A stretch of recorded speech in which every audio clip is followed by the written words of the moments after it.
नमस्कार। तो बच्चों, आज के इस वीडियो में वर्ल्ड केमट्रक चैनल पर आपका स्वागत है।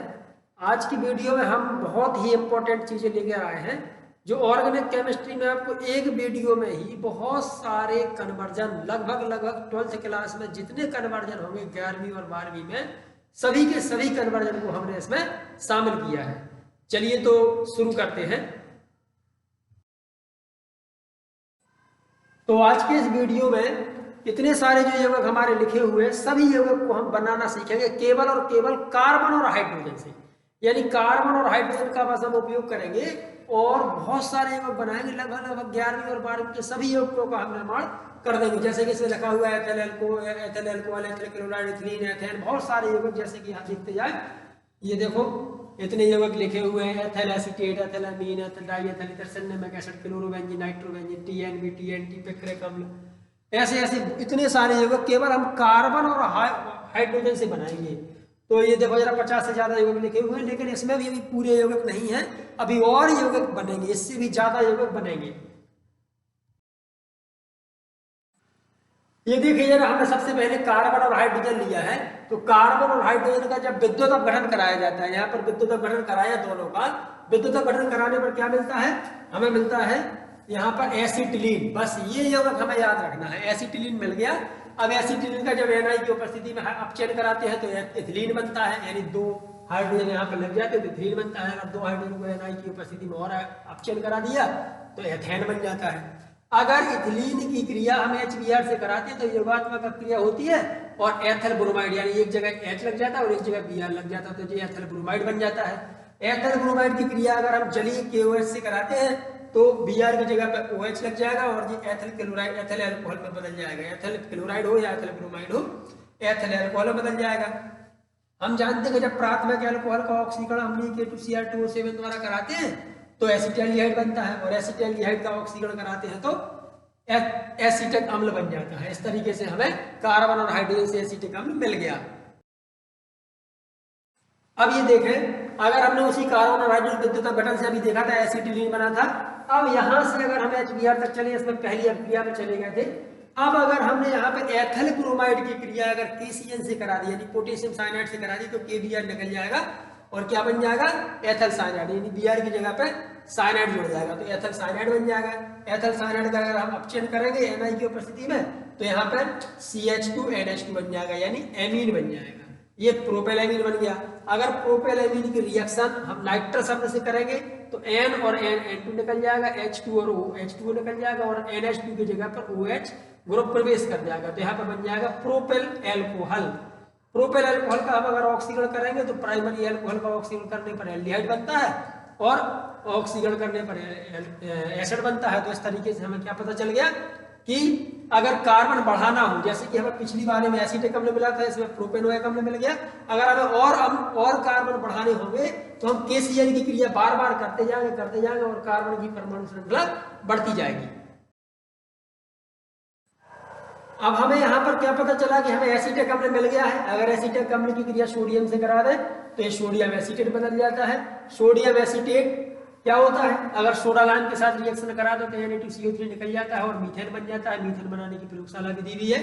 और अगर हम इसका क्लोरीनीकरण करा दें तो प्रतिस्थापन की अभिक्रिया होगी और एक Cl हट जाएगा और मेथिल क्लोराइड बन जाएगा। फिर से मेथिल क्लोराइड की रिएक्शन अगर हम जलीय KOH से करा देते हैं तो मेथिल अल्कोहल बन जाता है और एल्कोहल ऑक्सीकरण करने पर एल्डिहाइड और फार्मिक अम्ल बन जाता है। यानी यहां से क्या पता चला कि एसिटिक अम्ल को हम फार्मिक अम्ल में बदल सकते हैं।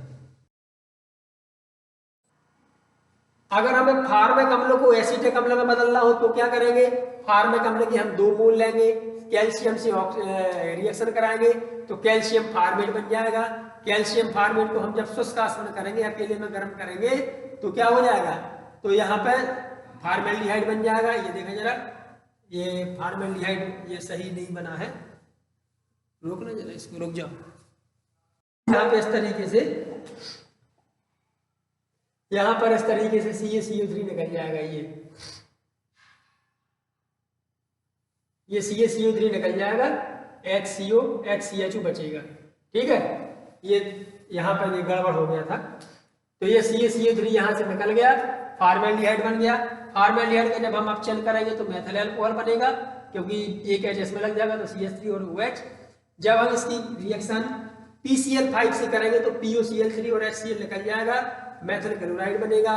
मेथल क्लोराइड का क्या करेंगे, पोटेशियम साइनाइड से रिएक्शन करेंगे तो KCl निकल जाएगा, साइनाइड बन जाएगा, मेथल साइनाइड। मेथल साइनाइड का जब हम अपचयन करेंगे तो एथिल एमीन बनेगा। एथिल एमीन की रिएक्शन नाइट्रस अम्ल से करेंगे तो N2 और H2O निकल जाएगा और एथिल अल्कोहल बनेगा। फिर से वही एथिल अल्कोहल का ऑक्सीडेशन जब कराएंगे तो एसिटाल्डिहाइड, और फिर से ऑक्सीकरण कराएंगे तो एसिटिक अम्ल बन जाएगा। इसके बाद देखा जरा, अगर हमें एसिटिक अम्ल से एसीटोन बनाना होगा तो कैसे बनेगा, ये देखो जरा। एसिटिक अम्ल की रिएक्शन जब कैल्शियम से कराते हैं 2 मोल इसके लेंगे तो H2 निकल जाएगा और कैल्शियम एसीटेट बनेगा। कैल्शियम एसीटेट का जब शुष्कासन करेंगे तो इस तरीके से वो वाली रिएक्शन थी, तो कैल्शियम कार्बोनेट निकल जाएगा और एसीटोन बन जाएगा। अब अगर हम देखें अगर इथिलीन से एसीटोन बनाना हो तो कैसे बनेगा, ये देखो जरा। इथिलीन की रिएक्शन हम HBr से कराएंगे तो योगात्मक रिएक्शन होगी। अगर इसकी क्रिया हम AgCl से कराएंगे तो मेथल आइसोसाइनेट बनेगा, एथिल आइसोसाइनेट बनेगा। यहाँ पे इंपॉर्टेंट बात ये देखना है कि यदि हम रिएक्शन KCl से कराते थे तो सीधा सीधा Cl जुड़ता था, यानी साइनाइड बनता था, लेकिन हम AgCl से कराते तो आइसोसाइनाइड बनता है। अब हम इसका जब अपचयन कराएंगे तो अगर साइनाइड का अपचयन कराते थे तो प्राथमिक एमीन बनता था, आइसोसाइनाइड का अपचयन कराते तो द्वितीयक एमीन या सेकेंडरी एमीन बनता है। सेकेंडरी एमीन की रिएक्शन जब हम HONO यानी नाइट्रस अम्ल से कराते हैं तो क्या बनता है, सेकेंडरी अल्कोहल बनता है, और सेकेंडरी अल्कोहल का ऑक्सीडेशन कराने पर कीटोन प्राप्त होता है। प्राइमरी से बनता है एसिड एल्डिहाइड और सेकेंडरी से बनता है कीटोन। इसके बाद देखो जरा, अगर इथिलीन से ईथर बनाना हो, डाई एथिलीन या कुछ बनाना हो तो देखो जरा, ये इथिलीन है। इथिलीन की जब रिएक्शन HBr से कराएंगे तो HBr योगात्मक रिएक्शन होगी, जैसा कि अभी तक अपन देखते आए हैं। जली KOH से रिएक्शन होगी तो KBr निकल जाएगा, एथिल अल्कोहल बनेगा। एथिल अल्कोहल के जब 2 मोल तनु H2SO4 से रिएक्शन करेंगे, यानी 2:1 के अनुपात में जब रिएक्शन करेंगे तो क्या होगा, डाई एथिल ईथर बन जाएगा। ये डाई एथिल ईथर बनाने की सतत ईथरीकरण की विधि भी कहलाती है। अगर हम क्या करते, अगर हम CH2 यानी इथिलीन की रिएक्शन HI से करा देते तो भी योगात्मक अपक्रिया होती और एथिल आयोडाइड मिलता। एथिल आयोडाइड के अगर 2 अणु लेते और Ag2O का 1 अणु लेते तो यहाँ पर 2AgI निकल जाता और डाईएथिल ईथर बन जाता। यानी इस तरीके से भी हम डाईएथिल ईथर बना सकते हैं। इसके बाद देखो, अगर एसीटोन से क्लोरोटोन बनाना हो तो ये देखो जरा, एसीटोन की रिएक्शन जब क्या करते हैं, KOH की उपस्थिति में, क्षार की उपस्थिति में क्लोरोफॉर्म से कराते हैं तो क्लोरोटोन बन जाता है। क्लोरोफॉर्म का लिया क्लोरो और एसीटोन का लिया टोन, तो नाम हुआ क्लोरोटोन। इसका उपयोग दवा, नींद की गोलियां बनाने में किया जाता है, हिप्नोटेक्स जिनको कहा जाता है।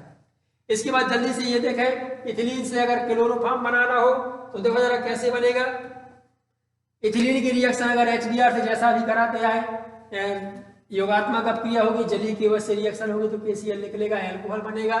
प्राथमिक अल्कोहल का अगर हम ऑक्सीकरण करते तो एसिटाल्डिहाइड बनता है, और अगर क्लोरीन के साथ रिएक्शन करते तो भी ऑक्सीडेशन की क्रिया होती है और एसिटाल्डिहाइड बनता है। एसिटाल्डिहाइड जब क्लोरीन से क्रिया करता है तो क्लोरीनीकरण की क्रिया होती है और क्लोरल बनता है या ट्राइक्लोरो एसिटाल्डिहाइड बनता है। क्लोरोफॉर्म बनाने की विधि में पढ़ा था। इसके बाद जब क्लोरोफॉर्म या क्लोरल के 2 अणु जब बुझे हुए चूने के 1 अणु से रिएक्शन करते हैं तो क्लोरोफॉर्म प्राप्त हो जाता है। अब देखो जरा, अगर हमें क्लोरोफॉर्म से इतने सारे यौगिक बनाना हो तो कैसे बनाएंगे। अगर क्लोरोफॉर्म की रिएक्शन हम Cl2 से कराते हैं तो प्रतिस्थापन की क्रिया होती है, यानी एक बचा हुआ H भी निकल जाता है और कार्बन टेट्राक्लोराइड बनता है। अगर क्लोरोफॉर्म नाइट्रिक अम्ल से रिएक्शन करता है तो क्लोरोपिक्रन बनता है, जिसका उपयोग कीटनाशक के रूप में या इंसेक्टिसाइड के रूप में किया जाता है। अगर KOH की रिएक्शन कराते हैं तो 3 KOH, यहाँ पर 3 KCl निकल जाएंगे, 3 OH लग जाएंगे और जल का अणु निकल जाएगा क्योंकि अस्थायी अणु होगा और फॉर्मिक अम्ल बनेगा। अगर हम क्लोरोफॉर्म की रिएक्शन फिनॉल से कराएंगे तो क्या होगा, रिवर्टिमेन अपक्रिया होगी KOH की उपस्थिति में और सैलिसिलएल्डिहाइड बन जाएगा। अगर हम क्लोरोफॉर्म की रिएक्शन प्राइमरी एमीन या मेथल एमीन से कराएंगे तो कार्बेलेमीन अपक्रिया होगी और इसे कहते हैं कार्बेलेमीन टेस्ट भी कहते हैं और ये बन जाता है मेथल आइसोसाइनाइड। इसके बाद अगर हम देखें इथिलीन से एथिल एसीटेट भी बनाना है तो वो भी बन जाएगा। इथिलीन से देखो जरा HBr की रिएक्शन कराएंगे तो योगात्मक अपक्रिया होगी, जलीय KOH के साथ एथिल अल्कोहल बनेगा। एथिल अल्कोहल की रिएक्शन अगर हम एसिटिक एसिड से कराएंगे तो क्या बन जाएगा, एथिल एसीटेट बन जाएगा और एथिल अल्कोहल जल का अणु निकल जाएगा। अब देखो जरा यहाँ पे हर बार आप देख रहे होंगे कि हर बार हम जलीय KOH से रिएक्शन करा रहे हैं। अगर इसकी जगह पे हम अल्कोहलिक KOH ले लेते तो इसमें जो अभी प्रतिस्थापन की क्रिया हो रही है वो क्या हो जाती, वो विलोपन की क्रिया हो जाती और ये Br निकल जाता, इसका H निकल जाता और जो उल्टी तरफ रिएक्शन हो जाती क्या बन जाता, इथिलीन बन जाता। इसलिए हम बार बार हमें अल्कोहल बनाना तो बार बार हम जलीय KOH से रिएक्शन करा रहे हैं। अगर इथिलीन से एसिटिल क्लोराइड बनाना हो तो वो भी बन जाएगा। ये तो जरा इथिलीन है, इथिलीन से क्या हुआ, HBr की रिएक्शन कराई तो फिर से वही, फिर से वही, फिर से वही। अब एथिल ऑक्सीडेशन कराया तो एसिटाल्डिहाइड बना, एसिटाल्डिहाइड का पुनः ऑक्सीडेशन करा दिया, एसिटिक अम्ल बना और PCl5 की रिएक्शन करा दी तो POCl3 और HCl निकल गया और एसिटिल क्लोराइड भी बन गया। ये तो जरा हमने यहाँ से क्यों लिया, क्योंकि ये हम बता चुके हैं पहले कि जब कार्बन और हाइड्रोजन की रिएक्शन कराएंगे तो पहले एसिटिलीन बनेगा और एसिटिलीन के बाद इथिलीन बन जाएगा ऑप्शन करा के। इसलिए यानी अगर हम एथिलीन से कोई रिएक्शन बता रहे हैं तो ये एसिटिक अम्ल अगर इथिलीन से बना है इसका मतलब किससे बना कहलाया, कार्बन और हाइड्रोजन से ही बना कहलाया। अब अगर हम इथिलीन से एसिटिक एनहाइड्राइड बनाना चाहें तो ये 2000 फिर से यहाँ तक आ गए। इसके बाद एसिटाल्डिहाइड बन गया, एसिटाल्डिहाइड से बाद एसिटिक अम्ल बन गया और जब एसिटिक अम्ल के दो अणु P2O5 यानी फास्फोरस पेंटाक्लोराइड से रिएक्शन, फास्फोरस पेंटाऑक्साइड से रिएक्शन करते हैं तो एसिटिक एनहाइड्राइड बनता है। बहुत इंपॉर्टेंट कंपाउंड है। अगर इथिलीन से नाइट्रोजन को बनाना हो तो कोई भी नाइट्रोजन बन जाएगा। इथिलीन की रिएक्शन जब HBr से कराएंगे तो एकात्मक क्रिया होगी, एक जगह H एक जगह Br जुड़ जाएगा। अब जब हम इसकी क्रिया KNO2 से कराएंगे तो क्या बनेगा, यानी पोटेशियम नाइट्राइड से कराएंगे तो एथिल नाइट्राइड बनेगा। जब AgNO2 से कराएंगे तो नाइट्रोएथेन बनेगा। जब KCN से कराएंगे तो एथिल साइनाइड बनेगा और जब AgCN से कराएंगे तो एथिल आइसोसाइनाइड बनेगा। ये दोनों ध्यान देना है, जहां पर Ag होगा वहां पर ऑक्साइड संयुग्म बंध बनेगा और क्या होगा, आइसोसाइनाइड बनेगा और नाइट्रोजन बनेगा। अब अगर हम देखें कार्बन और हाइड्रोजन से अगर हमें कोई एरोमेटिक को बनाना है तो क्या वो भी बन जाएगा, बिल्कुल बनेगा। यहाँ पर ये बात ध्यान देना है कि रिंग कैसे बनेगी। तो कार्बन और हाइड्रोजन का जब हम विद्युत अपघटन करते हैं तो एसिटिलीन बन जाता है। एसिटिलीन के जब हम 3 अणु लेते हैं और रक्त तत्व लोहे पर प्रवाहित करते हैं इसलिए एसिटिलीन गैस को, तो क्या हो जाता है, इस तरीके से 3 मोल आपस में जुड़ करके बेंजीन का फॉर्मेशन करते हैं। और जब बेंजीन की रिएक्शन हम क्लोरीन से कराते हैं किसी भी इलेक्ट्रॉन न्यून की उपस्थिति में, जैसे FeCl3 है तो यहाँ का H और Cl HCl निकल जाएगा और क्या बन जाता है, क्लोरोबेंजीन बन जाता है। अब क्लोरोबेंजीन से हम बहुत सारे यौगिक बनाएंगे तो इसका मतलब किससे बना रहे हैं, कार्बन और हाइड्रोजन से बना रहे हैं। देखो जरा, अगर हमें बेंजीन जो मिली, बेंजीन की रिएक्शन अगर हम CO और HCl से कराएं निर्जल AlCl3 की उपस्थिति में तो बेंजाल्डिहाइड प्राप्त होता है। यह बेंजाल्डिहाइड वास्तव में देखा जाए तो बेंजाल्डिहाइड का अगर ऑक्सीडेशन करा दिया जाए तो बेंजोइक अम्ल बन जाता है। यह जो रिएक्शन है ये गाटरमान कोच रिएक्शन है। अगर हम बेंजीन की क्रिया AlCl3 की उपस्थिति में HCN और HCl की उपस्थिति में कराते हैं या मिश्रण से कराते हैं तो भी बेंजाल्डिहाइड बनता है। यह क्रिया कहलाती है गाटरमान क्रिया। इसके बाद ये देखो जरा, अगर बेंजीन की रिएक्शन हम नाइट्रिक अम्ल से यानी H2SO4 की उपस्थिति में नाइट्रिक अम्ल से कराते हैं तो 1,3,5 ट्राइनाइट्रोबेंजीन या TNB बनता है। यह एक विस्फोटक पदार्थ है। अगर हम बेंजीन की रिएक्शन पहले मेथिल क्लोराइड से कराते AlCl3 की उपस्थिति में तो ये कौन सी रिएक्शन हुई, ये रिएक्शन है फ्रीडल-क्राफ्ट रिएक्शन। तो इसके द्वारा क्या बन जाएगा, टालुइन बन जाएगा। इसी को एसिलीकरण भी कहते हैं, एसिलाइजेशन। अगर इसकी रिएक्शन हम H2SO4 की उपस्थिति में HNO3 से करा दे सेम टू सेम ऐसे तो क्या बन जाता है, 2,4,6 ट्राइनाइट्रोटालुइन बन जाता है जिसे TNT कहते हैं। यह भी एक शक्तिशाली विस्फोटक पदार्थ है। अब अगर हम देखें एनिलीन की रिएक्शन, अगर हम NaNO2 और HCl से करा देते हैं तो बेंजीन डाइहाइड्रोजन क्लोराइड बन जाता है। बेंजीन डाइहाइड्रोजन क्लोराइड अगर क्या होता है, CuCl की उपस्थिति में HCl से क्रिया करता है तो क्लोरोबेंजीन बनता है। CuBr की उपस्थिति में अगर HBr से रिएक्शन करता है तो ब्रोमोबेंजीन बनता है। CuCl की उपस्थिति में अगर HCl से रिएक्शन करता है तो साइनोबेंजीन बनता है। इसके द्वारा आयोडोबेंजीन नहीं बनाया जा सकता। अब अगर हम देखें तो देखो बेंजाल्डिहाइड हमने किससे बना लिया था, गाटरमान क्रिया से बेंजाल्डिहाइड बना लिया था। अब बेंजाल्डिहाइड की रिएक्शन अगर सोडियम एसीटेट की उपस्थिति में एसीटिक एनहाइड्राइड से कराते हैं तो क्या बन जाता है, तो बन जाता है अल्फा बीटा अनसैचुरेटेड एसिड या अल्फा बीटा असंतृप्त अम्ल भी इसको कहते हैं। और दूसरा नाम इसका सिन्नेमिक अम्ल है। अगर हम इस बेंजल्डिहाइड की रिएक्शन NaOH की उपस्थिति में एसिटल्डिहाइड से करा देते हैं तो क्या बनता है?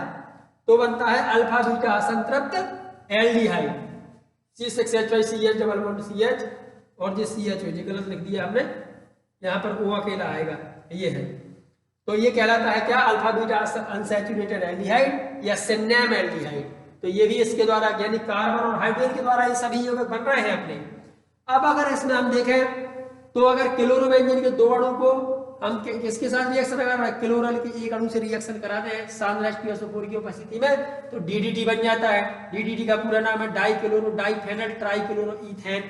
अगर हम बेंजीन की रिएक्शन अल्ट्रावायलेट लाइट की उपस्थिति में क्लोरीन से करा देते हैं तो BHC बन जाता है। BHC का जो नाम है वो क्या है? C6H6Cl6 है। तो इसको हम क्या कहते हैं? इसको हम 666 भी कह सकते हैं, लिंडेन भी कह सकते हैं, गैमेक्सिन भी कह सकते हैं। IUPAC नाम है इसका 1 2 3 4 5 6 हेक्साक्लोरो बेंजी हेक्साक्लोरो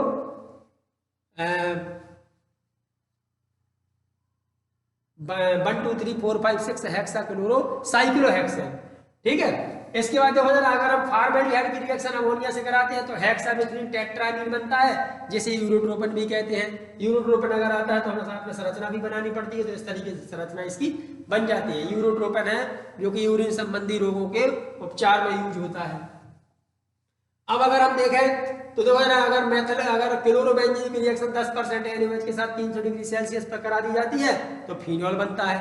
और फिनॉल की रिएक्शन अगर फिनॉल पर नाइट्रीकरण करा दिया जाता है तो पिक्रिक अम्ल बनता है। इसी को क्या कहते हैं? 2,4,6 ट्राइनाइट्रोफिनॉल। बहुत इंपॉर्टेंट कंपाउंड है और आता भी है परीक्षा में। अगर बेंजीन की रिएक्शन हम नाइट्रस अम्ल से करा देते हैं तो यहाँ पे क्या बन जाता है? नाइट्रोबेंजीन बन जाता है। और नाइट्रोबेंजीन का अगर रिडक्शन हम कराते हैं SN और HCl के प्रेजेंस में 6H के साथ तो क्या बन जाता है? एनिलीन बन जाता है। और एनिलीन की रिएक्शन हम नाइट्रस अम्ल से कराते हैं तो यहाँ भी फिनॉल बन जाता है। यानी फिनॉल बनाने की दो विधियां हो गई। इस तरीके से दो तरीके से फिनॉल बन सकता है। इसके बाद देखें तो देखो जरा, ग्रेगनार्ड अभिकर्मक से हम बहुत सारी चीजें बना सकते हैं। देखो, अगर ग्रेगनार्ड अभिकर्मक क्या करता है? मेथल साइनाइड से रिएक्शन करता है। तो ग्रेगनार्ड अभिकर्मक जब भी किसी से रिएक्शन करेगा तो उसको हमें क्या करना है? उसको हमें संरचना सूत्र में लिखना है। तो देखो जरा, यहाँ पे क्या हुआ? डबल बॉन्ड था, एक ट्रिपल बॉन्ड था, एक बॉन्ड टूट गया तो यहाँ पे इसका CH3 ऊपर जुड़ गया तो यहाँ ये आत्मयौगिक बन गया। इसमें दो जल के अणु लगे तो NH3 निकल गया, MgBrOH निकल गया और CH3CHO बन गया। यानी क्या पता चला कि जब मेथल साइनाइड से रिएक्शन करता है तो एसिटल्डिहाइड बनता है। जब ये फॉर्मेल्डिहाइड से रिएक्शन करता है यौगात्मक बनता है, जल अपघटन करने पर प्राइमरी अल्कोहल बनता है। जब ये एसिटल्डिहाइड से रिएक्शन करता है तो एसीटोन बनता है, वो सेकेंडरी अल्कोहल बनता है। और जब ये एसीटोन से रिएक्शन करता है तो टर्सरी अल्कोहल बनता है। ये भी कन्वर्जन के अंतर्गत बहुत इंपॉर्टेंट रिएक्शन है। इसके बाद अगर हम देखें तो अगर बेंजीन ग्रेगनार्ड अभिकर्मक अगर CO2 से रिएक्शन करता है तो एसीटिक अम्ल भी बन जाता है। तो एसीटिक अम्ल बनाने की विधि हो गई है। इसके बाद अब अगर हम देखें कि मेथिलेमीन से अगर हमें एथिलेमीन में कन्वर्जन करना हो तो कैसे होगा? मेथिलेमीन जब नाइट्रस अम्ल से रिएक्शन करता है तो मेथिल अल्कोहल बनता है। PCl5 से रिएक्शन करा देंगे तो POCl3 निकल जाएगा और HCl निकल जाएगा और क्या बन जाएगा? मेथिल क्लोराइड बन जाएगा। मेथिल क्लोराइड की जब हम KCl से रिएक्शन कराएंगे, यहाँ पे इंपॉर्टेंट बात क्या करना है? अभी जो पहले बताया था कि अगर हमें कार्बन संख्या बढ़ानी है तो हमें KCl से रिएक्शन करानी पड़ेगी। तो KCl से रिएक्शन कराते हैं तो KCl निकल जाता है और एक C इसमें प्रवेश कर जाता है। तो एक कार्बन था, अब दो कार्बन हो गए। जब इसका अपचयन कराएंगे, रिडक्शन कराएंगे 4H के द्वारा NI की उपस्थिति में तो क्या हो जाएगा? तो मेथिल साइनाइड अपचयित हो जाएगा प्राइमरी एमीन में, जिसको हम एथिलेमीन भी कहते हैं। इसका अगर हम उल्टा करना हो, यानी अगर हमें एथिलेमीन से मेथिलेमीन बनाना हो तो कैसे बनेगा? एथिलेमीन की रिएक्शन फिर से हम नाइट्रस अम्ल से कराएं तो क्या हो जाएगा? एथिल अल्कोहल बन जाएगा। ऑक्सीडेशन जब कराया तो प्राइमरी अल्कोहल एल्डिहाइड में बदलता है। ऑक्सीडेशन कराया तो एसीटिक अम्ल बनता है। एसीटिक अम्ल जब HN3 से या NH3 से रिएक्शन करेगा तो क्या बनेगा? H2O निकल जाएगा और एसीटामाइड बनेगा। जब एसीटामाइड की रिएक्शन हम Br2 और KOH से कराते हैं तो मेथिलेमीन बनता है। ये अभिक्रिया कौन सी कहलाती है? ये अभिक्रिया है हाफमैन ब्रोमाइड अभिक्रिया। ये काय के लिए यूज की जाती है? श्रृंखला में कार्बन परमाणु को कम करने के लिए इसका यूज किया जाता है। अब अगर हम इतने सारे जब कन्वर्जन देख लेंगे तो हम ABCD वाले भी आराम से लगा सकते हैं। ये देखो जरा, जैसे मान के चले अगर आपके पास एक क्वेश्चन आ जाता है कि A का विद्युत वर्णन करते हैं तो B प्राप्त होता है, जब इसे निर्जल AlCl3 के प्रेजेंस में रिएक्शन कराते हैं तो C प्राप्त होता है, और जब इसकी क्रिया एसिटिक एनहाइड्राइड से क्रिया करते हैं तो ये प्राप्त होता है। तो इसमें बताना है कि A, B और C क्या है। तो आप बता सकते हैं क्या ये क्या है? तो इसका आंसर सोचिए आप, या चलिए हम देखते हैं क्या आपने यही सोचा। ये देखो जरा, एसिटिलीन, जब एसिटिलीन के 3 अणु का विद्युत वर्णन कराया जाता है तो बेंजीन प्राप्त होता है। जब बेंजीन की क्रिया CO और HCl से कराते हैं गार्टर-मान-कोच रिएक्शन के द्वारा तो बेंजाल्डिहाइड प्राप्त होता है, और जब बेंजाल्डिहाइड की रिएक्शन एसिटिक एनहाइड्राइड से कराते हैं तो सिन्नमेक अम्ल प्राप्त होता है, जिसको हम इस तरीके से भी लिख सकते हैं C6H5CH+CH3CH। और तो इससे क्या पता चला, जो A है वो क्या है, एसिटिलीन है, जो B है वो क्या है, बेंजीन है, और जो C है वो बेंजाल्डिहाइड है। इस तरीके से हम ABCD वाले आराम से लगा सकते हैं।